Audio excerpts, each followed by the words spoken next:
Okay, well, good morning. Thanks for being here today. We appreciate everyone's patience. This is a day that many of us have been waiting for weeks, if not months. Today, the State Board of Accounts is releasing the 2012 Audit Report, which is on their website, which will officially make the document public. It is important to remind everyone that the city has been at the mercy of the process laid out by the state and administered by the State Board of Accounts. Now, I was at the dentist office at 7 o'clock this morning, just my every 6-month checkup. I was laying in the chair thinking about today. I was thinking, this process has been a little bit like a root canal. It's been painful at times, but this procedure is now over. It's complete, and we can move forward happily. Without doubt, I have a new appreciation for all accountants and their profession, and that's why I'd like to start off today with giving a little history of how we have arrived at today's outcome. Upon taking office in 2012, the city's financial management system was certainly in a state of transition, converting decades of old data from a 25-year-old financial system into a new Windows-based real-time operating system that facilitated thousands of monthly transactions was a tremendous task. It certainly was a process that created numerous problems, often attacked externally without merit and without accurate information. Last year, the State Board of Accounts did not complete the audit of the 2011 books and rendered a disclaimer opinion, which was directly linked to that conversion. The disclaimer opinion meant that the financial records were in a state such that an audit opinion could not be issued. Even so, the city's bond ratings held firm while we maintained a balanced budget with a surplus, clear indications that the city's fiscal health was strong.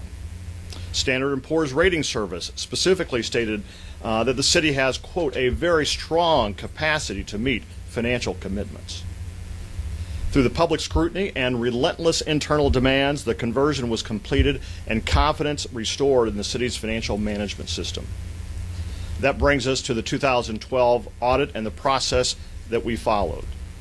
As the State Board of Accounts was unable to complete the audit from 2011's books, the task at hand for the auditors and our finance department would be lengthy and would require additional work. After a year of hard work and cooperation with the State Board of Accounts team, I'm very pleased to inform that our fellow citizens that the City of Evansville has received a clean opinion and the state of city finances have again been reaffirmed. The clean opinion, otherwise known as an unqualified opinion, is a testament to the hard work of many public servants who are with us today. They spent weekends in the office, double checking, triple checking, quadruple checking, multiple times. They endured unwarranted criticism and worked in a fishbowl environment that was often very, very difficult. I'd like to take this public opportunity to thank City Controller Russ Lloyd Jr., Deputy Controller Janet Cadre, and the great men and women of the City Finance Department for your great work and due diligence in getting the city to this point today. On behalf of the City of Evansville, we appreciate your service and determination of validating our city's financial position. Thank you very much.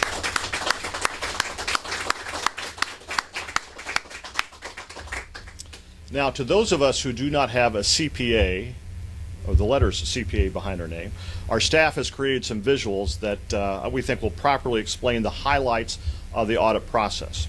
Again, the process laid out by state statute, administered by the State Board of Accounts. It's clear and it's followed by all units of government all over Indiana. As you can see, step one, the planning. This process occurs before the auditors even hit the ground. I've been told that the Finance Department is already in this stage for the 2013 audit that will occur this year.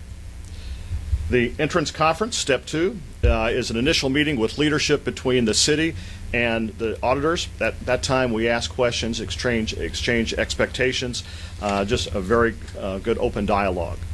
The field work is step three. It's the step that requires the majority of time and effort. And again, because of the disclaimer that was issued in 2011, auditors and staff had basically 2 years worth of data to analyze and develop. After their field work, the auditors come up with a draft report. It's developed and based on the preliminary findings. They use the draft report at the exit conference. We all know what the exit conference is now. It's a time when auditors present to the city the city leadership a snapshot of the work. The exit conference is a time when questions are asked and the opportunity for both sides to exchange and raise issues. At the end of that meeting, the State Board of Account auditors collect the copies of the draft report and they await the city's response. In our case, the city's response was lengthy and addressed numerous issues raised by the city at the exit conference. Once the State Board of Accounts revises its report and reaches the conclusions based on all the information presented, it is reviewed by several layers of quality control. Step 7. And that leads us today, the final report of the state. Excuse me, I'll be the first to admit that these audit reports are not an easy read and clearly are easy targets for misinterpretation. Unfortunately, that's just the nature of audit reports and a good reason to not jump to conclusions. And for that reason, I'd like Russ Lloyd Jr., CPA, to give us a refresher course on the types of audits and how we ultimately arrived at the positive outcome. Professor Lloyd, the podium is yours. Thank you, Mayor. And I would also like to publicly thank the finance staff for all their hard work in getting us to this clean opinion. Thank you, staff. First of all, let me point out the State Board of Accounts is an independent state agency. They conduct over 10,000 audits statewide of all units of government. This is a process that's been laid out in state statute, and each audit is on the time frame of the State Board of Accounts, not the city. The city has no affiliation with the State Board. The State Board comes in and conducts their audit according to their own regulations. When we look at the 4 different types of audit reports that could be issued, and let me point out, like this process is the same whether it's an audit of a company. There may be a few steps that are different, but the audit process is basically the same. The 4 types of reports are listed over here. Unqualified, adverse, qualified, and disclaimer. Obviously, the city received the disclaimer on the 2011 books. The adverse would be the worst type of report or audit opinion. And before we have conspiracy theorists ringing alarm bells, when you see in the city's audit report adverse opinion on GAAP, GAAP stands for Generally Accepted Accounting Principles. And the reason for that language is the city, along with 99% of all the other local units of government, including the school corporation, including Vanderbilt County, we use the accounting standards that are recognized by the state of Indiana. That's a cash basis, but a cash basis is not generally accepted accounting principles. So that's why the state opinion on the City of Evansville, it's a clean opinion based on the state law, an adverse according to GAAP. The city received an unqualified opinion, the green, which is the best, and that means that the auditors determined that all the financial records are free of any errors or misrepresentations. I point out the disclaimer. A qualified opinion would be an opinion that's issued where everything is good other than one item. There may be a certain item that is found to be not perfect, and the qualified opinion will actually have to list that item. During the exit conference, the city received the State Board of Accounts preliminary findings, and they had questions that were raised that the city felt had to be addressed. So the city's reply to the State Board was given to them. The State Board took the findings, and actually there was an exchange of dialogue back and forth, quite a bit of work that the city provided additional information to the State Board regarding the payroll accounts. The State Board received those findings and issued the final report, and those findings are included in the final report, which we have copies for your those that want to take these and read them.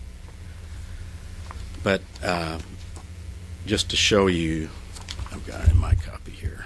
When we talk about a clean opinion, that would be on page 4 of the audit report. Let's do this one. Let me read it to you. So the audit report starts out on page 3, and it says Independent Auditor's Report. It lists out things that have to be included in an audit report. But then when you get to page 4, paragraph 4, opinion on regulatory basis of accounting. In our opinion, the financial statement referred to above presents fairly, in all material respects, the financial position and results of operations of the city for the year ended December 31st, 2012, in accordance with the financial reporting provisions of the Indiana State Board of Accounts described in Note 1. So this paragraph here is a clean opinion on a regulatory basis, which shows that the city books and records are balanced. There are no material errors or misstatements per the State Board of Accounts. All the fund balances that you see presented in here, the State Board has done their testing and field work and certified all these balances. Okay. For example, the other thing the State Board does, while the city received a clean regulatory opinion, they also look and determine some findings.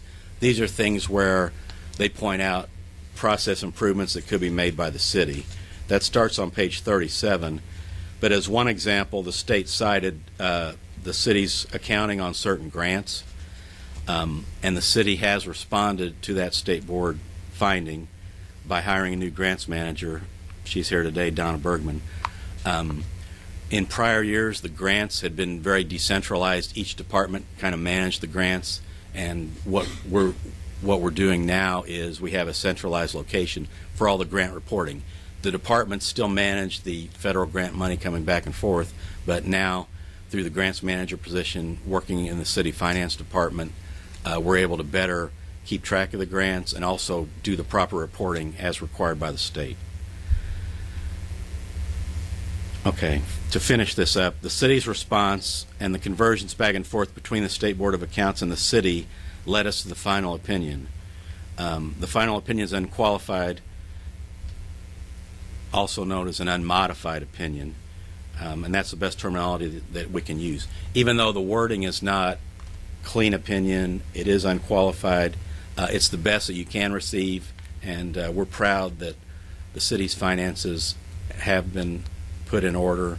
The records are good, and we look forward to any questions on this. Thank you.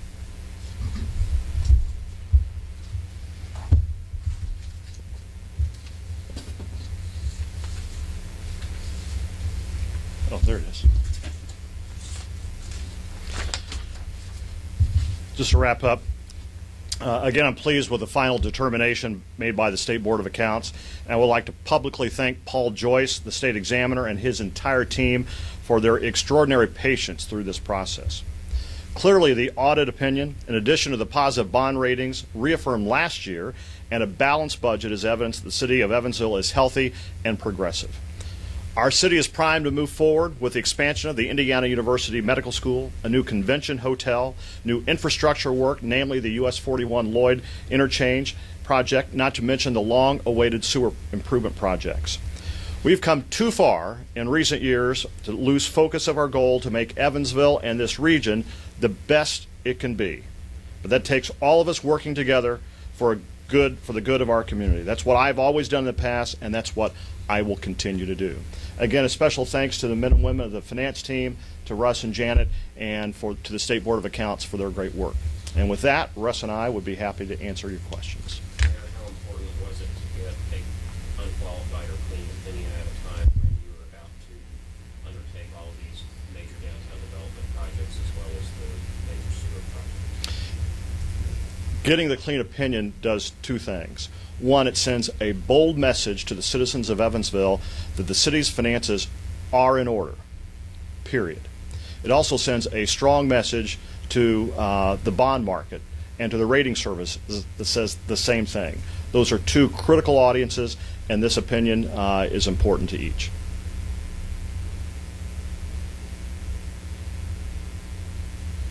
It's a clean opinion.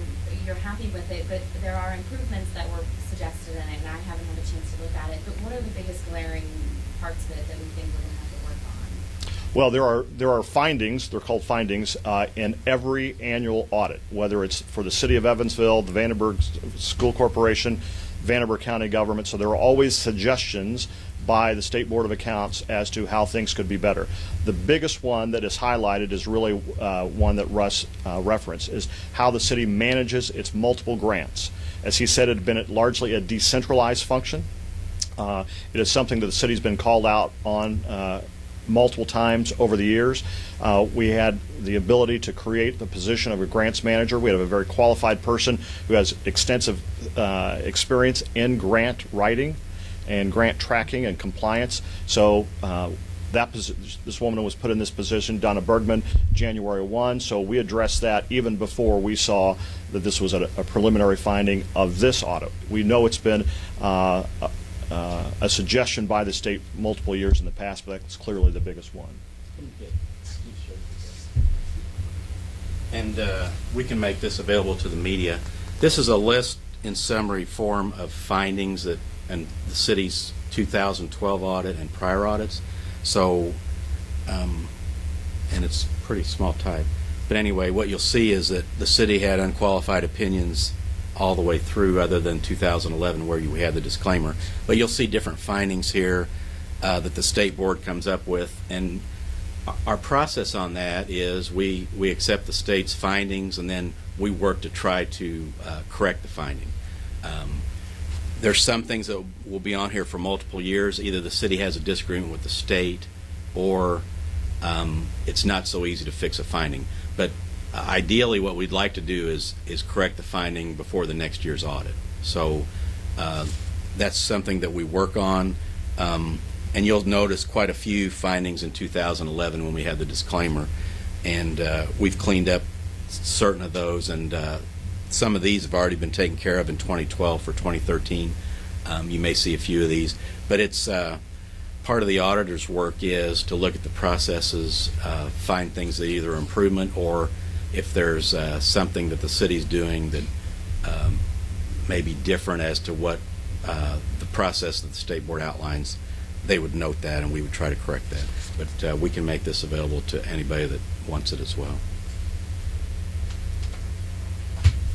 If the computer system changeover had occurred earlier or at a different time or was handled differently, could much of this have been avoided? I think you have to think about your own business. All of us have been in a business where there's been a new computer system that's been brought on board. And I would venture to say, rarely does a computer conversion happen flawlessly, seamlessly. It almost always takes weeks, months, or maybe more to make it work exactly right. So in the case, if you think about the thousands of financial transactions that occur on behalf of the City of Evansville, and to go from a decades-old system into a Windows-based system, things are going to happen. I mean, they're just difficult. It happens not just in the City of Evansville, but in every business in our city, I dare say.